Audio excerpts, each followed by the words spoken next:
Bom dia, eu sou Kelly, da Igreja Nova Vida em Olaria, do Ministério Integrar em Oração.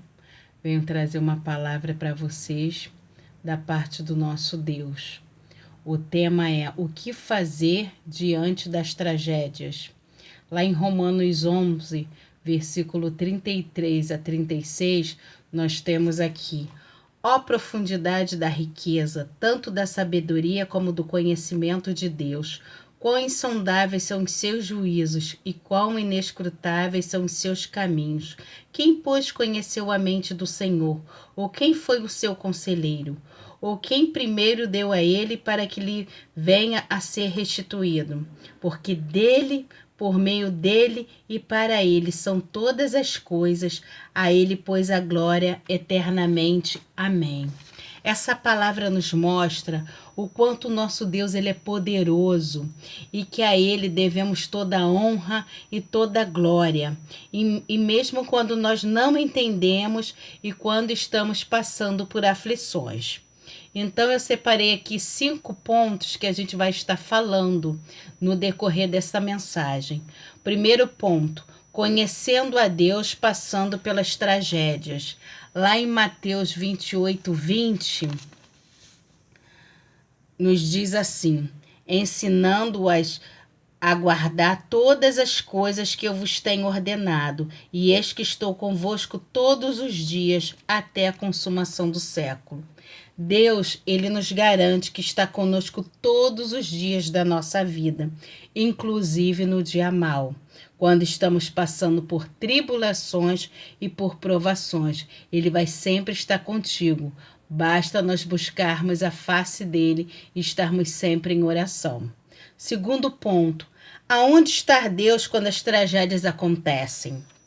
Lá em Deuteronômio 29, 29, nós temos uma palavra: as coisas encobertas pertencem ao Senhor nosso Deus, porém as reveladas nos pertencem, a nós e a nossos filhos, para sempre, para que cumpramos todas as palavras desta lei. Então, sempre queremos respostas para as coisas que não nos pertencem. E nós não temos essa resposta.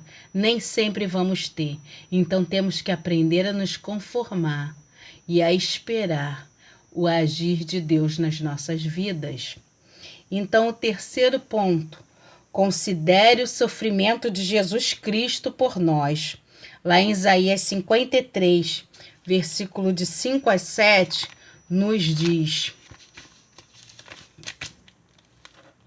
mas ele foi transpassado pelas nossas transgressões e moído pelas nossas iniquidades. O castigo que nos traz a paz estava sobre ele, e pelas suas pisaduras fomos sarados.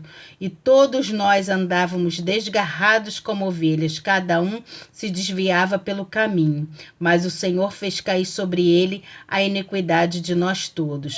Ele foi oprimido e humilhado, mas não abriu a boca. Como cordeiro foi levado ao matadouro, e como ovelha muda perante os seus tosqueadores, ele não abriu a boca. Jesus, ele passou por todo sofrimento, sem abrir a boca, sem reclamações. Passou maior sofrimento e maior dor, maior humilhação, para nos trazer a salvação. Então devemos estar sempre pensando do sacrifício que Jesus fez na cruz por nós e pela nossa salvação. E o quarto ponto é: confie na soberania de Deus. Lá em Isaías 55, versículo 8 e 9, nos fala: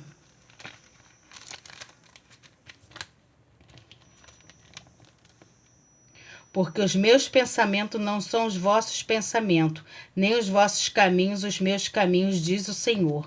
Porque assim como os céus são mais altos do que a terra, assim são os meus caminhos mais altos do que os vossos caminhos, e os meus pensamentos mais altos do que os vossos pensamentos.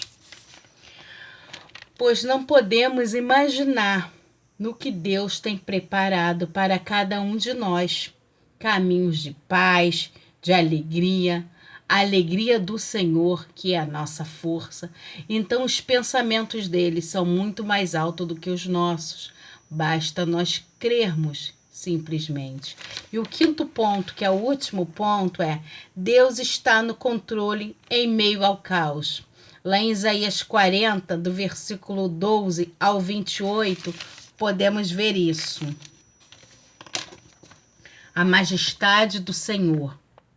Quem na concha de sua mão mediu as águas e tomou a medida dos céus a palmos? Quem recolheu na terça parte de um efa o pó da terra e pesou os montes em romana e os outeiros em balança de precisão? Quem guiou o Espírito do Senhor? Ou como seu conselheiro o ensinou? Com quem tomou ele conselho para que lhe desse compreensão? Quem o instruiu na vereda do juízo e lhe ensinou sabedoria e lhe mostrou o caminho de entendimento? Eis que as nações são consideradas por ele como um pingo que cai de um balde, como um grão de pó na balança. As ilhas são como pó fino que se levanta. Todas as nações são perante ele como coisa que não é nada.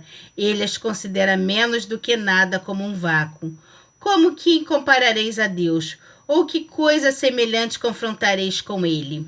Ele é o que está sentado sobre a redondeza da terra e cujos moradores são como gafanhotos. Ele é quem estende os céus como cortina e desenrola como tenda para neles habitar. Ele que reduz a nada os príncipes e torna em nulidade os juízos da terra. Mal foram plantados e semeados, mal se arraigou na terra o seu tronco. Já secam quando um sopro passa por eles, e uma tempestade o leva como palha. A quem, pois, me comparareis para que eu lhe seja igual? Diz o santo. Levantai ao alto os olhos e vede. Quem criou essas coisas? A quem faz sair do seu exército das estrelas, todas bem contadas, as quais ele chama pelo nome, por ele grande em força e forte em poder, nenhuma só vem a faltar. Porque, pois diz, ó Jacó, e falas, ó Israel, o meu caminho está encoberto ao Senhor, e o meu direito passa despercebido ao meu Deus? Não sabeis, não ouvis o que o eterno Deus, o Senhor, o Criador dos fins da terra, nem se cansa, nem se fadiga? Não se pode esquadrinhar o seu entendimento. O nosso Deus, ele é todo poderoso e ele está no controle de tudo. O que devemos fazer é descansar e esperar nele, e orar e clamar, e pedir misericórdia para as nossas vidas. Que Deus nos abençoe e fiquem na paz.